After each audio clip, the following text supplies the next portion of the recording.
Hello everyone, it's SpawnPoiint and spring is just around the corner. The days are getting longer and we are back with another top new games to play, which are all releasing in April. So if you're looking for something new or just fancy adding even more games to your ever increasing backlog, grab your favourite controller as these are the best new games to play in April 2025. And we have got some great ones to cover, especially if you're on the PS5.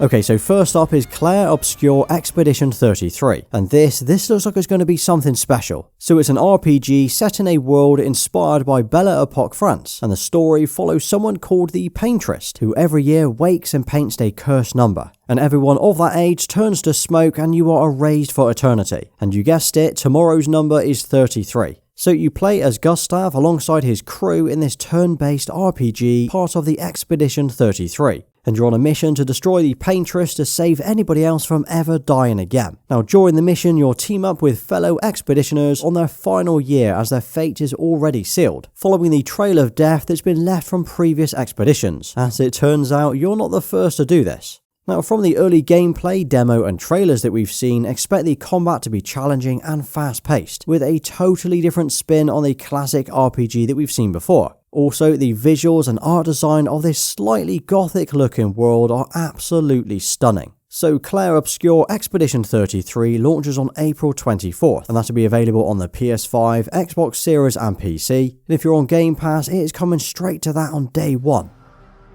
And can you believe it, after only a few short months since its initial release on Xbox, Indiana Jones and the Great Circle is coming to the PS5 this month. And this is one that I'm really hyped for. Now I don't think he needs an introduction as we all know who he is, but this is a first-person action-adventure game where you take on the role of Indy, chasing down the secrets of the Great Circle with your trusty whip in hand. So it's set in 1937 between the events of Raiders of the Lost Ark and the Last Crusade, so expect it to look and feel very similar to the movies. Throughout the game you'll get to visit Egypt and the Vatican, explore ancient sites, complete puzzles and go hand-to-hand combat with the guards and enemies. And as you can imagine, Indy's favourite weapon is of course his whip, which can be used for both combat like this, or swinging across gaps like this. And although you can take on the entire game in a stealth-like approach, there's always the option to throw hands or use guns to get what you need. And can I just say that this game looks absolutely incredible. The entire setting and visuals of this are seriously impressive, which isn't a surprise as the reviews that we got last year for Xbox and PC do confirm the same.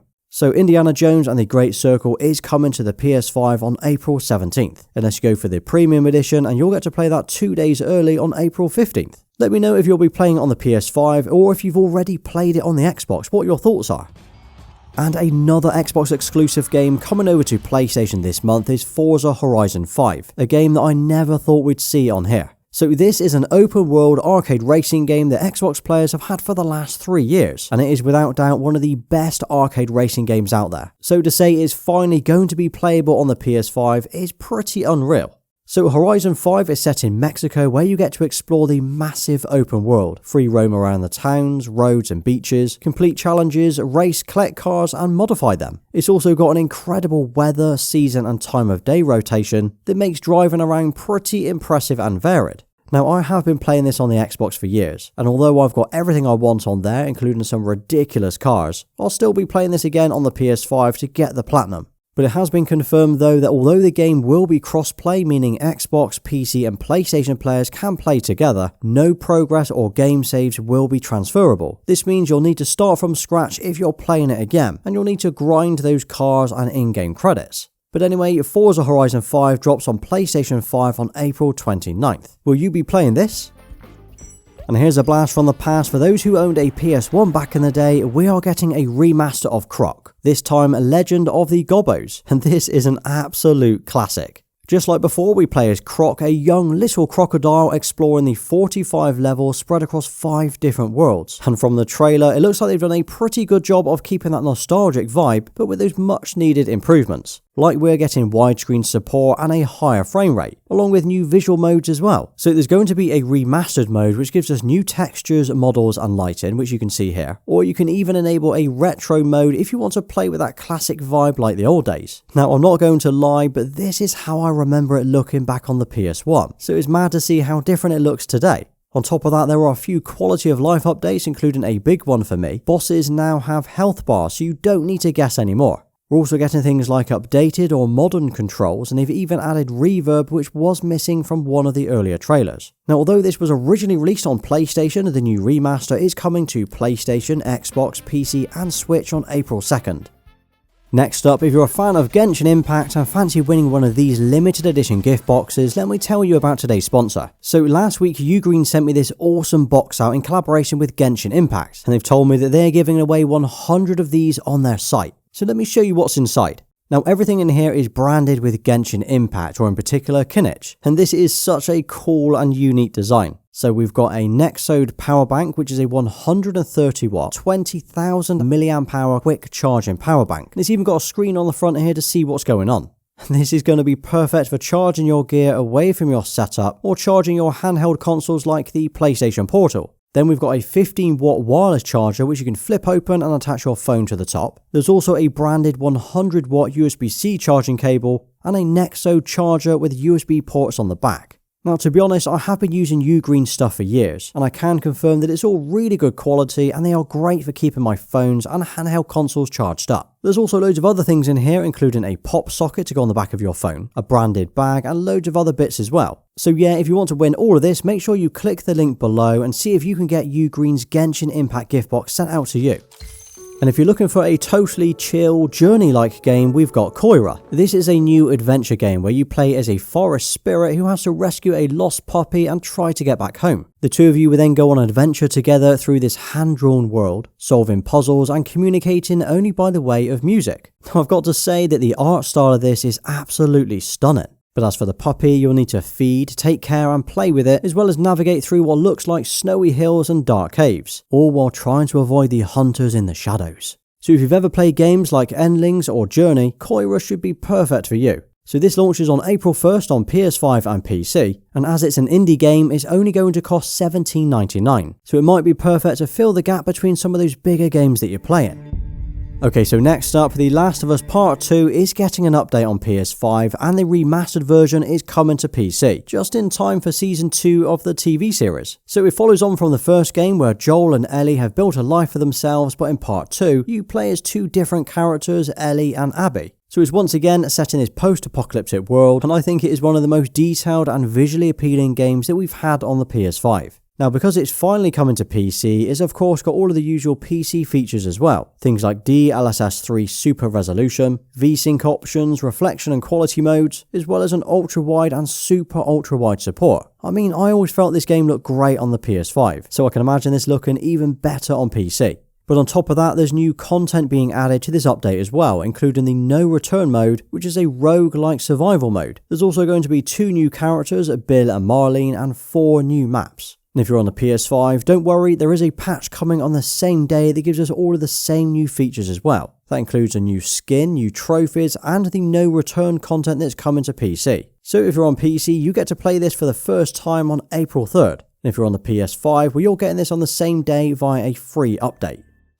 And if you're in the mood for another zombie apocalyptic game, and in my opinion, one of those underrated PlayStation exclusives that we had back on the PS4, Days Gone is getting a remaster for the PS5. So this is an open world survival game where you play as Deacon, an outlaw turned drifter 2 years after the start of a pandemic. All you've got is your trusty bike which you need to keep fueled and repaired in order to stay alive. And that's because the world is crawling with these zombie-like creatures or freakers, which you have to try and avoid or fight as you ride around. And it's not just the odd zombie roaming around that you've got to worry about. There are literally hordes with hundreds of them together, and as soon as they hear or see you, you'd better have an escape plan.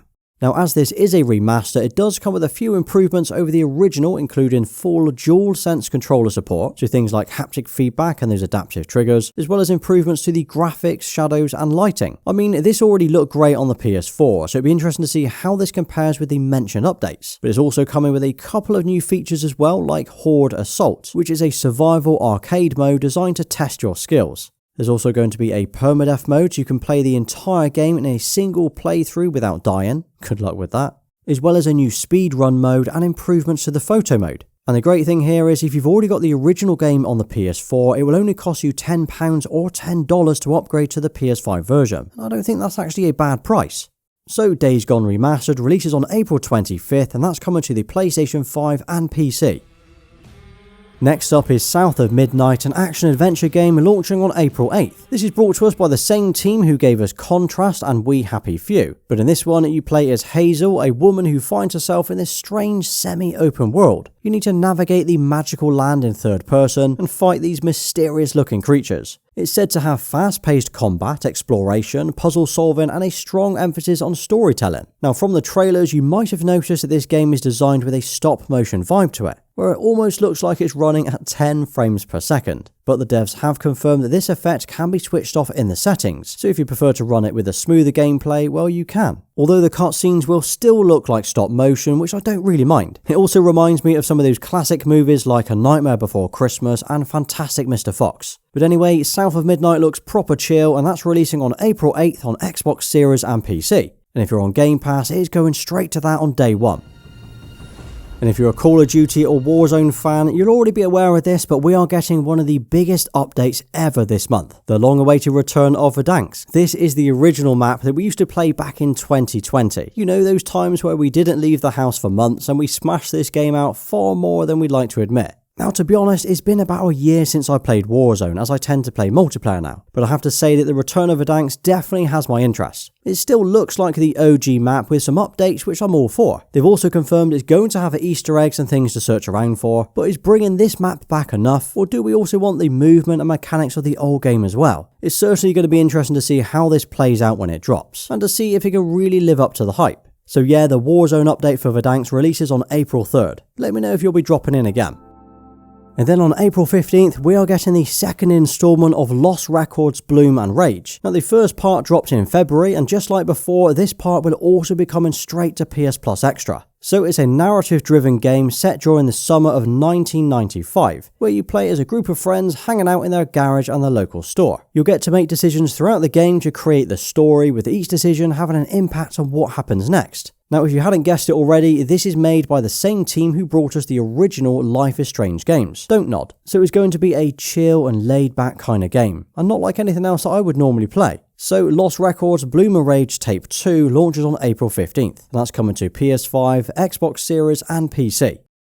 And if you're a PlayStation Plus subscriber, don't forget to add these next few games to your library before they expire. So until March 31st, we have Dragon Age the Veilguard, Sonic Colors Ultimate, and Teenage Mutant Ninja Turtles the Cowabunga Collection. And then in April, these are the 3 games that will get in part of PS Plus. Remember, you don't need to download these to your console. You just need to add them to your library, and as long as you do, you will own them for as long as you have an active sub. So there you have it. April is stacked with quite a few games that are definitely worth playing, and not bad if you've been waiting for those Xbox exclusive games to finally show up on the PS5. But as always, there are always far too many games to play. But what about you? Anything that you're really hyped for? I'm already looking forward to getting the Platinum on Forza Horizon 5. Now drop a nice new games in the comments and I'll give you a thumbs up for staying right till the end. And if you did enjoy today's video, check out my cheap PS5 accessory video next, as it covers, you guessed it, some of the cheapest PlayStation accessories worth buying. Well, thanks for watching. Please like, subscribe and follow me everywhere. Until next time.